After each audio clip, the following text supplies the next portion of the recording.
दोस्तों, कुंडू न्यूज में आपका स्वागत है। चैनल को लाइक व सब्सक्राइब करें।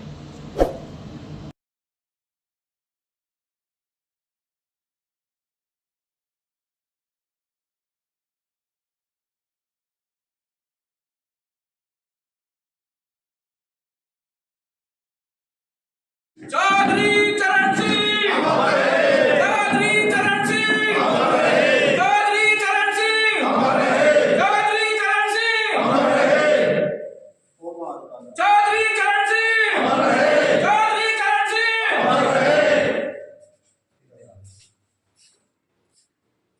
साथ राधे श्याम दयाल कॉलोनी में मनाया। चौधरी साहब कोई व्यक्तित्व नहीं, एक विचारधारा थी और विचारधारा कभी समाप्त नहीं होती। ऐसी विचारधाराओं से हमें समाज को एक प्रेरणा लेनी चाहिए। और चौधरी साहब ने जाति प्रथा के भी खिलाफ थे। जिस जमाने में चौधरी साहब जैसे जैसे भी सत्ता में आए थे, जिस तरह के शिक्षण संस्थानों के नाम भी एक जाति बिरादरी के नाम पे हुआ करते थे, जैसे बड़ौद के अंदर है, बुलंदशहर के अंदर है, मुजफ्फरनगर के अंदर है, चौधरी साहब ने सबसे पहले उनके संस्थानों के नाम ही बदले। चौधरी साहब हर दबे कुचले पीड़ित अल्पसंख्यक सबको उठाने का कार्य करते थे। चौधरी साहब जब जब सत्ता में उन्होंने सबका भला करने का कार्य करा। तो आज इसी प्रकार हमने चौधरी साहब का जन्म बड़ी धूमधाम से मनाया है और सभी बारी बारी से आके चौधरी साहब के चित्र पर अपना फूल अर्पित करके श्रद्धांजलि देकर और उन्हें भोग लगाए। ये सभी को हाथ जोड़कर मेरा नमस्कार। हमारे जाट भाई कल मैं आ जाऊंगा भाई, चौधरी साहब का मुकाबला राजनीति में भी और ईमानदारी में आज तक दूसरा पैदा नहीं हुआ जो उनकी बराबरी कर सके। और हमारी रिश्तेदारी है पड़ोस साइड में, दरअसल चुनाव लड़ रहे थे तो बताया करे हमारे रिश्तेदार, हम जब वहाँ दिल्ली पहुंचे थे उनके पास काम के लिए, तो पहले तो धमकाए करे थे, पर तुझे कुछ काम नाम नहीं घेरते कर वहाँ जाकर। और उनका फिर इतने गाँव में आवे थे, उससे पहले थोड़ा काम हुए वाला थे हमारे।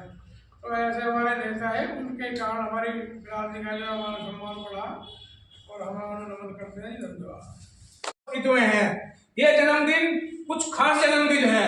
इस बार जन्मदिन तो हर बार मनता है चौधरी साहब का, लेकिन ये जन्मदिन इस बार कुछ खास है कि भारत रत्न मिलने के बाद उन्हें पहला जन्मदिन उनका मनाया जा रहा है और पूरे हिंदुस्तान में एक त्योहार की तरह जन्मदिन मनाया जा रहा है इस बार।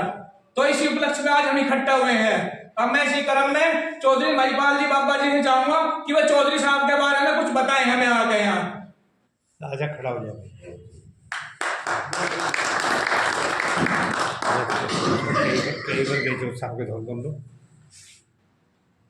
पहले तो आप सभी भाइयों को नमस्कार और चौधरी साहब को नमन।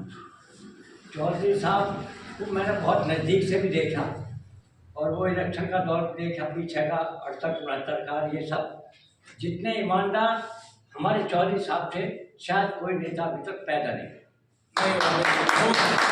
और ये भारत रत्न ने बहुत पहले मिल जाना चाहिए था, लेकिन यहाँ की राजनीति ऐसी है, उतना घुमाव खड़ा होता रहे, लेकिन फिर भी लोगों की समझ में आया हाँ वे किसान नेता थे, ईमानदार नेता थे।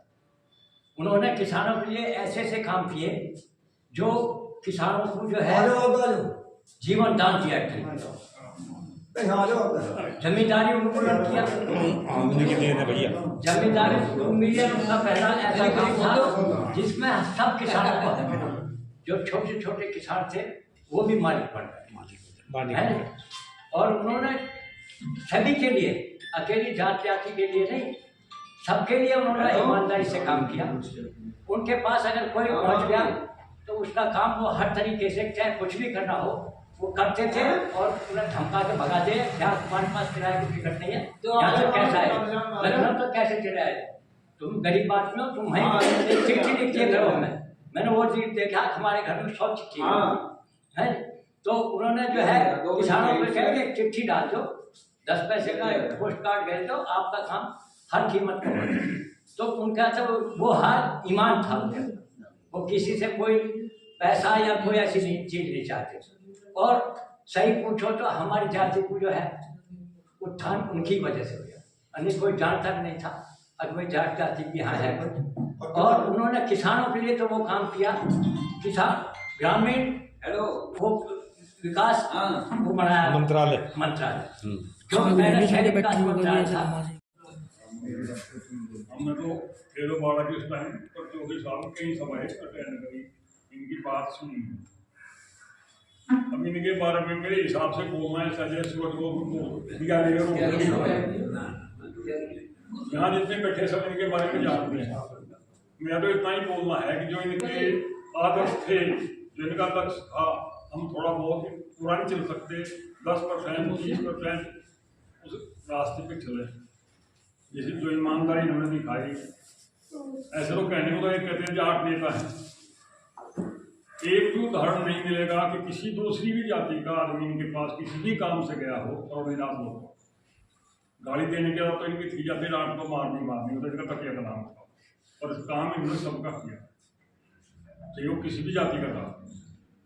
आजकल तो खैर सिस्टम दूसरी हो रही, किसानों किसानों को मसीहा। आज जो 2 बीघे जमीन बची है किसानों के, वो ही नहीं दे रहे हैं। नहीं तो उस टाइम तो कुछ माहौल इंदिरा गांधी ने वो कुछ और ही चला दिया, ये अकेले आदमी से। चौधरी चरण सिंह का जन्मदिन 1902 में 23 दिसंबर को नूरपुर में हुआ था। नूरपुर में उनका जो परिवार था बहुत ही मतलब बहुत छोटे उसमें स्केल का उनके पास जो गरीबी आदमी थे, उन्होंने पढ़ लिख के संघर्ष करके राजनीति में स्वतंत्र आंदोलन भाग लिया, अपनी हैसियत ऐसी बना ली कि लोग उनसे जुड़ते चले। और उन्होंने पहुँचते पहुँचते राजनीति में लोगों का इतने काम किए, जितने भी किसानों से संबंधित काम थे उनके सिवा आज तक किसी ने कुछ नहीं किया। जिम्मेदारी उन्होंने किया, चकबंदी का किया, सब काम चौधरी साहब की देन है। चौधरी साहब ने किसी जाति के किसी के साथ में कोई भेदभाव नहीं किया, सबके साथ बराबर का करते थे। और आज की राजनीति आप देख लो, आजकल तो पैसे के सपोर्ट वाला है, उस टाइम में पैसे की कोई नहीं। तो हम तो चौधरी साहब को नमन करके यही कहेंगे कि चौधरी साहब के संगठन के साथ रहो, चौधरी साहब को आदर्शवादी मानो और उनके साथ रहो। चौधरी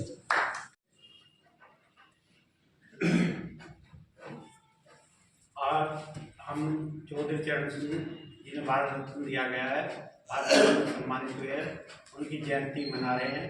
यह जयंती हमारे राष्ट्रीय अध्यक्ष जयंत चौधरी के निर्देश पे करीब 1 सप्ताह से मनाई जा रही है, जगह जगह मनाई जा रही है। हमारे चौधरी चरण सिंह जैसे तो देश में आज तक कोई नेता ही नहीं हुए।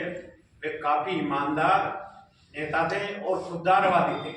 वे इतने खुददारवादी थे भाई मैं कह नहीं सकता, लेकिन सुना है कि एक बार कई सभा कर रहे थे और उनकी सरकार अल्पमत में आ गई थी, तो उन्होंने वहाँ पे सरकारी गाड़ी छोड़ दी थी। कहने लगे मैं सरकारी गाड़ी से नहीं जाऊँगा, मैं अपनी पर्सनल गाड़ी से जाऊँगा।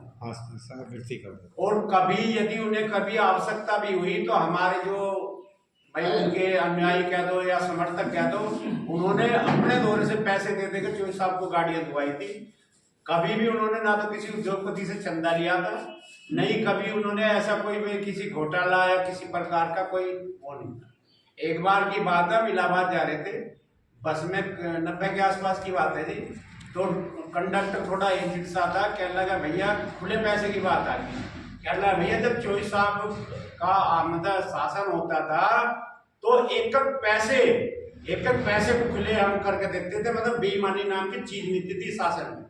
और आज का दौर आप देख रहे हो, आज के दौर में तो भाई बेईमानी या भ्रष्टाचार में, तो चौधरी साहब का तो ऐसा दौर था, उन्हें आज भी इसीलिए नमन करा जाता है। और चौधरी साहब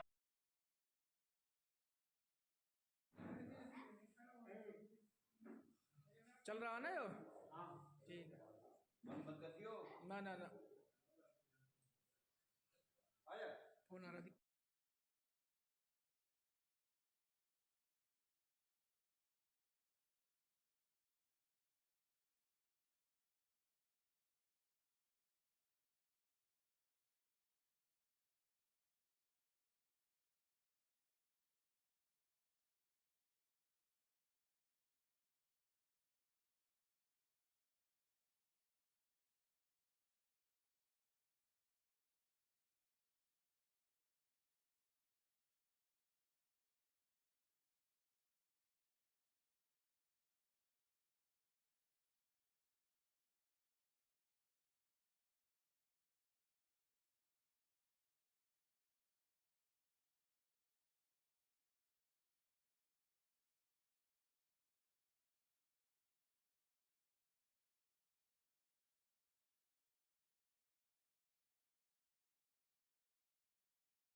काम यही था, ग्रामीण विकास मंत्रालय बनाया था, जिससे ग्रामीणों की समस्याएं जो है हम तक पहुंचे और हम उनका निवारण करें। तो चौधरी साहब जो है 122वें जन्मदिन पे हम सब उन्हें नमन करते हैं और उनका नाम सदा अमर रहेगा इस तरीके से। और आप सभी लोग जो है यहाँ इकट्ठे हुए हैं और उनको जो है नमन करें, उनका जो है हम ऋणी हैं हर तरीके से, और किसान भाइयों का खास तौर पर वो जो है ध्यान रखते हैं।